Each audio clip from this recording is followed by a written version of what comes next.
Good morning. Today we are here at ultrasonic testing part C.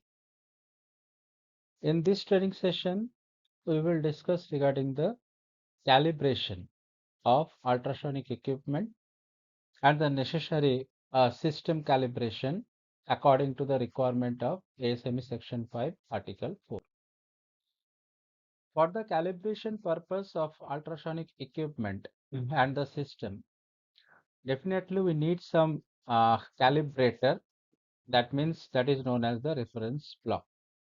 So as per the ultrasonic inspection is concerned, different type of standard reference block like IIW V1 and V2, miniature angle beam calibration block, AWS resolution blocks, DSC, that is distance sensitivity calibration block, step or tapered calibration block for the thickness measurement or thickness gauging, DS block, that is distance sensitivity block, or the area distance amplitude block.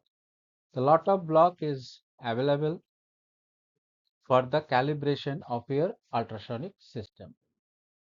So these are the type of block whatever we are using for the system calibration. First one, that is the step block, and this is in generally we are using for the thickness calibration standard, maybe flat or curved for the pipe and tubing application, and consisting of a simple variation in material thickness. Second one, that is the distance area amplitude standard. Utilize a flat bottoms hole or the side drill hole to establish the known reflector size with a change in the sound path from the entry surface. First one, that is the IIW V1 block. Those we are using for the determination of sensitivity, resolution, partial range calibration, anisotropic behavior verification, and sound path calibration. And miniature block IIW V2, we can use it for the establishment of beam exit point of angle probe. What is the actual refracted angle of the angle probe, and sound traveling path, a beam path calibration, a range calibration of angle probe. When we are using, but mostly our sensitivity, resolution, and range calibration, a sound path calibration, that we are preferring to do with the IIW V1 and IIW V2 block.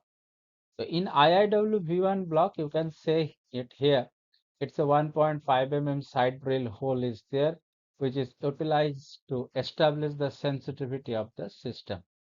Here is a sharp notch is there, rectangle notch is there with a different reflector from the different height from the top. The entire height or thickness or length of this IIW V1 block is 100 mm, and according to that, here is a three reflector. One is at 85, second is at 91, and third one is at 100 mm. So if we are placing a probe here, straight beam probe, and all the three corner echo from the 85, 91, and 100 that need to be separately identified for the establishment of the resolution capability of the probe and equipment. 1.5 mm side drill hole, we will take the response from the 1.5 mm side drill hole by a unique type of probe, and we will establish in a particular height into the full screen height. It may be 50% or 80%. So for the productions of 80% amplitude for from 1.5 mm side drill hole, that will be known as the reference dB, or the reference sensitivity of that particular equipment and probe assembly for that particular device. Here is a 50 mm through drill hole, and it is enclosed with plexiglass. Whatever the system and the probe, that will be make the same response into the other material or the anisotropic behavior that we can establish. The first of all, we are using the normal probe, and we'll put the normal probe on the 25 mm thickness IIW V1 block, and by using the zero control and delay control, we will adjust the back wall at 25 and the range in the range of 100 mm. So the positions of the back wall echo will be at 25, 50, 75 and 100. After the establishment the range of 100 mm, then we'll put it to the plexiglass and we will see you that the plexiglass velocity and the steel velocity due to the difference 100 range in steel, that will be equivalent to 46.2 range for the plexiglass. So definitely the back wall pattern which was there in 25, 50, 75 and 100, that will be shifted to the 11.2 22.4 and 37.5 and 46.2 so on. So these IIW-V1 block we are using for the first of all for the establishment of the system, some linearity verifications, and that linearity verification in generally we are doing as per the ASME section 5 article 4 requirement. As per the ASME section 5 article 4 requirement, we are establishing the backwall positioning from the IIW V1 block at the 25, 50, 75 of 100, and it will be exactly positioned the same. Then we can say the normal probe range of 100 has been calibrated. During these calibrations, if we can able to produce the exact locations of the echo at 25, 50, 75 and 100, and the echo first back wall echo, if we are establishing at the 80% by increasing the dB of the equipment, and in the same scenario the second back wall will come at 40%, third back wall at 20% height, and the fourth back wall at 10% height. Then with all the echo height from first back wall to second back wall and second back wall to third back wall, they will maintain a ratio of 2:1. If this is occurred, then we can say the horizontal linearity and vertical linearity of our equipment is working correctly. And in that scenario, if we are going to drop the 6 dB of your equipment, then 40%, 180% echo will become the 40% and 40% echo will be coming to the 20%. That means your gain control is working correctly. So these three verification initially done to establish the system linearity. In case of horizontal linearity, plus minus 2% tolerance; in vertical linearity, plus minus 5% tolerance; and in amplitude control linearity, in the same way, plus minus 5% tolerance after the changing of dB values, that is acceptable as per ASME section 5 article 4. So first of all, when we are going to use the normal probe for the inspection of your material of laminar type or flaw or into the parent material inspection during the weld inspection, the first of all, whatever the thickness of your inspection part is there, multiple number of echoes like fourth or fifth back wall, whatever the entire beam path will be there, we make a range calibration for that particular normal probe with the equipment. For that purposes, simply we will put the normal probe in the IIW-V1 block and adjust it the first back wall to 25 by using the zero and delay control, and the sequence of the back wall will be at 25, 50, 75 and 100. Then we can say the normal probe has been range calibration is done with respect to the 100 range. In the similar way, whatever we have make the calibration in 100 then if we are putting the probe into the plexiglass surfaces, there will be the velocity variations of the plexiglass to the steel, and now the 100 of steel, that will be equivalent to 46.12 to the plexiglass. So the back wall echo will be shifted to the 11.5, 23 and 37.5 and then 46.2. So according to that, the shifting of the echo we are observing, and it is proved that your probe and equipment is response to the anisotropic behavior.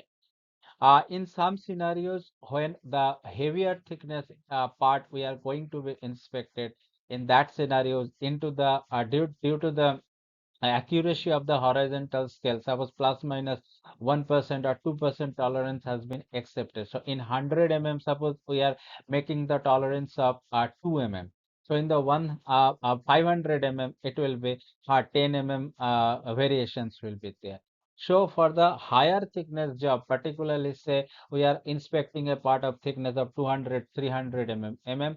So in that particular range where we are expecting the back wall, we may make the partial range calibrations, and in that scenarios we can do the following steps. So for the larger range like 1000 mm, it would be 20 mm tolerance if we are considering plus minus 2% tolerance. So suppose while testing a 1 meter long part, you have noticed some indication at 5.3 main division, that is at 530 mm. The measuring error will be plus minus 20 mm. So that is wrong. So in that scenario, we need to do the partial range calibration. So how we will do it? The calibration of partial range, say from 100 to 105, we need to do it. So in that scenario, the difference between these two will be 105 minus 8, it will be 25. So the range calibration of 25 mm is suitable for the particular block. And if we are established the back wall echo at the 800 mm in the fourth back wall echo, so work out the screen reading of the echoes, that is 20 mm on 25 mm FSR will be divided. So according to that, we can do the partial range calibration. When we are going to use the TR probe for the lower thickness, in the similar way, the range calibration of the TR probe need to be done. For the TR probe range calibration, we need the two known thickness. So here we are using a 5 mm and 10 mm thickness step block. First, we will put the probe into the place of 5 mm block, and back wall echo is adjusted at the position at 5 on horizontal scale on the CRT, and then on 10 mm block. The back wall of the 10 mm block is adjusted to read the 10 on the horizontal scale. Further adjustment in delay and range control are necessary till the CRT indication read 5 and 10 respectively when placed on 5 and 10 mm thickness block. Now the range of 0 to 10 mm on the horizontal scale has been calibrated for the TR probe. When we are using the angle probe for our weld inspection, first of all, we need to be check the beam index point of your angle probe and what is the exactly the angle it is. So in that scenario, we will using the IIW V2 block. So for the identifications of the beam index point, we will maximize the echo from the quadrant of 25 mm, and coinciding the radius focal point marked in the calibration block is current beam index. So instead of marking the point, the distance from the front of the probe to this point is found and called it is called x of values of the angle probe.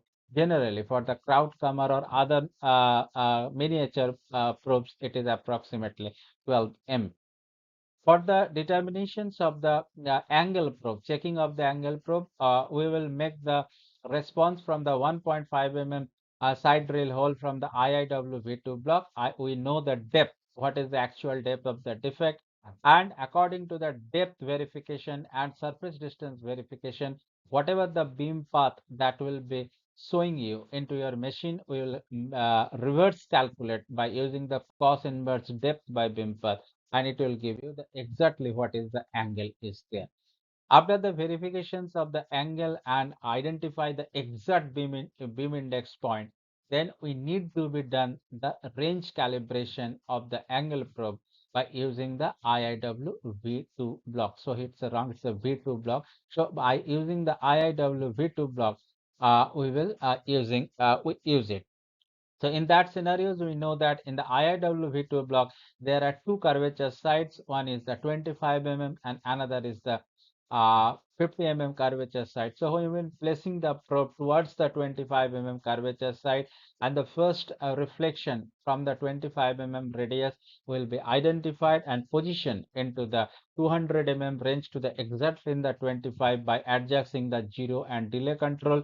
And if we are adjusting the first reflection at 25, then the another reflection in the 100 and the third reflection at 175 need to be established. In the same way, if we are changing the face of the probe, and firstly, if it will be targeting the 50 mm radius side, then the echo will come in the form of 50, 125 and 200, because in each and every reflections, there will be intervals of 50 plus 25, that will be the 75 mm. After that, we will need to make some reference for your inspection part. And according to that inspections part, we need to be produce the reference from the reference block, which is job related reference block. And that job related reference block definitely we need to be produced by the machining process. How we will be using it, that we will be discussed into our next session in our part D.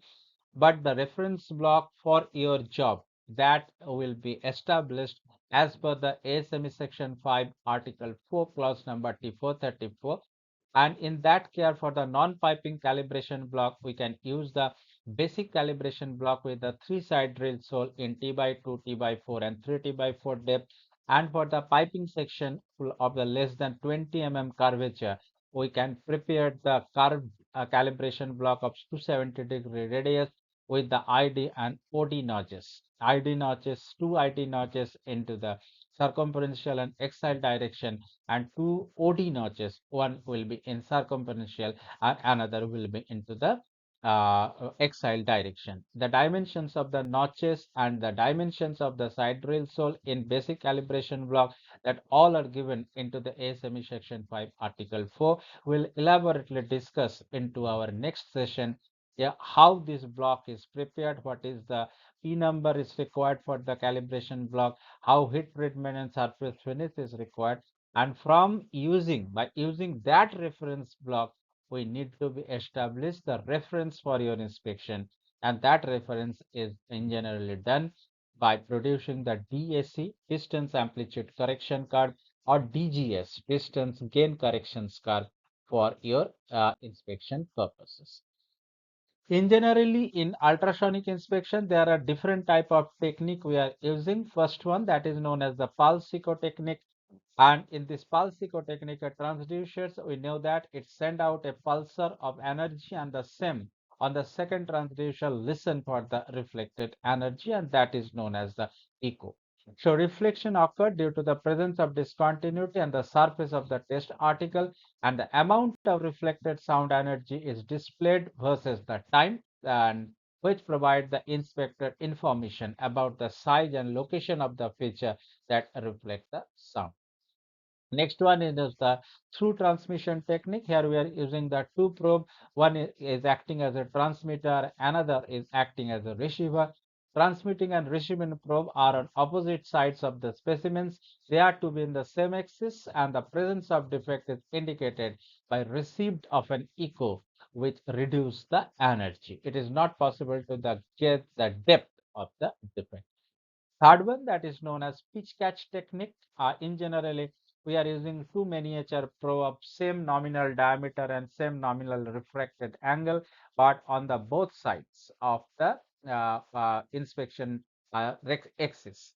The one probe being used for the transmit and ultrasonic energy into the body, and other being positioned so as to receive the reflected energy from a discontinuity. In variations of the technique, more than two probes may be used, also called double probe technique. This is known as pitch catch technique. And fourth one, that is known as the tandem technique. And the tandem technique, scanning technique, involves the use of two or more angle probe, usually having the same angle of incident, facing into the same direction, and having their ultrasonic beam axis in the same plane perpendicular to the surface of the object under examination, where one probe is used for the transmission and other for the detection of the ultrasonic energy. The purpose of this technique is mainly to detect the reflector perpendicular to the surface. In generally, in automated ultrasonic inspection in pipe manufacturing industry, this tandem technique and pitch catch technique we are using.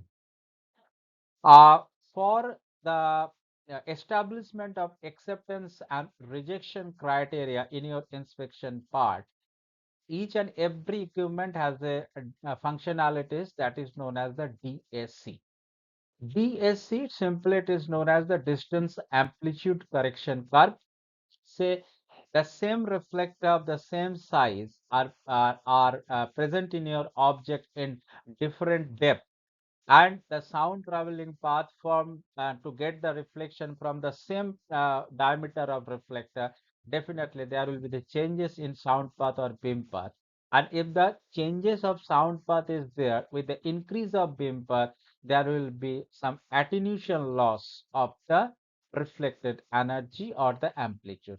So how much energy will be attenuated, that is depends upon the acoustical behavior of the material and as well as whatever the sound path is there. Higher the sound path, higher will be the whatever the amplitude is there. In generally, in case of weld inspection, we are carried out the overall weld inspection by moving the probe from the half skip to 1.5 skip, and in this during the movement of your circumferential scanning, the maximum to minimum to maximum beam path that your ultrasonic probe will travel, ultrasonic beam will travel, that will be from the half beam path to 1.5 beam path. So from the T sec theta to 3T sec theta, that much beam path, that will be the maximum beam in which we will carry out the inspection. So the DAC is nothing, the same reflector, how the amplitude will be responsive to the different beam path, half beam path, full beam path, and 1.5 beam path, or our entire inspection beam path. If the same reflector is there, what will be the maximum amplitude? That curve we are draw by using this reference calibration block, which is normally prepared as per ASME section 5 article 4. So DAC is generated by plotting the amplitude of a known calibration reflector at different distance from the probe. Generally, the gain of the flaw detector is set so that the amplitude of the nearest reflector is set to 80% full screen height. So the first reflection we are getting at 80%, and then the reference dB will be make constant, and in that reference dB we are getting the second and third reflection from the same type of reflector in different beam path, and whatever the maximum amplitude that will show in different beam path, that will be digitally connected by the machine functionalities, and that the curvature is then generally known as a DAC. So suppose here is a calibration block as per the ASME section 5 article 4. It's a curvature calibration block where we are making one OD notch and another one is a ID notch. So we will take the three reflection, one from the ID notch into the first leg, and from the second point will be from the OD notch from in the half full beam path, and the third point from the 1.5 beam path from the ID notch again. And according to that, if we are make the plotting of this three maximum reflection in three beam path, half, full, and 1.5 beam path, and digitally we are connected, then it will produce a DSC curve. So in generally in ultrasonic inspections, all this, that means the preparations of calibration block, how we will establish the DSC, and what will be the acceptance standards for the acceptance or rejections of your piping section or pressure vessel section as per ASME section 5, ASME section 8 division 1 appendix 12, that will be on the basis of DSC. So in our next class, we will be firstly discussed regarding the how these calibration block are prepared, what will be their schematic diagrams, what will be the dimensions required, and from that how we will be prepared the DSC, and if the DSC has been prepared according to the DSC, we will carry out the inspection, and finally what are the types of defect that will be acceptable and rejected as per the ASME section 8 division 1 appendix 12. So ASME section 5 article 4 we are using for the ultrasonic examination method for the weld, and other than that a lot of article 5 we are using for the ultrasonic examination method for the material. So that's all. And along with that, if we are going to the Article 23, that means extended article of ultrasonic inspection, there we will get a lot of sub clauses for the specific application of ultrasound in different industry. We remember SA 388 clause is there. That is the standard practice for ultrasonic examinations of steel forging. SA 435 we are using for the straight beam ultrasonic examination of steel plate for the identifications of laminar type of flaw. SA 577, that is the ultrasonic angle beam examination of steel plate. SA 578, standard specification for straight beam ultrasonic examination of rolled steel plate for special application. SA 609 and 609M, That is the standard plastic for the casting for the carbon low alloy and martensitic stainless steels. SA213, that the standard practice for ultrasonic testing of material pipe and tubing. AC2491, standard guide for evaluating the performance characteristics of your ultrasonic system. And AC2700, that is the array ultrasonic instrument that is known as the phased array ultrasonic technique. So these are the in generally sub-clause and standard we are establishing for this one. So after making the necessary linearity verification of your instrument, we will make the essential range calibration, whatever the range we have been required for our inspection. For angle beam, it will be maximum the 1.5 beam per, that is 3 to 6 theta. And for the normal or TR probe, whatever the thickness you are going to be inspect, maximum 4 or 5 back wells, that is 4 times or 5 times compared to the thickness. That much sound path we need to be make the range calibration and system calibration. And then we need to be prepared the reference block as per ASME section 5 article 4, that we will be discuss in our next class how this block are prepared. And after this making of the DAC or DGS, that means the reference, then we will go for the inspection. And during this inspection or scanning, if any indication has been identified, then how this indication will be interpreted, what will be the appearances of the echo patterns along with the positions of the defect, that will be interpreted. And after the interpretations of the what the defect is there, we will make the decision whether it is acceptable or not as per the relevant code and standard. Thank you. We will meet in our next session for your ultrasonic examination soon. Thank you very much.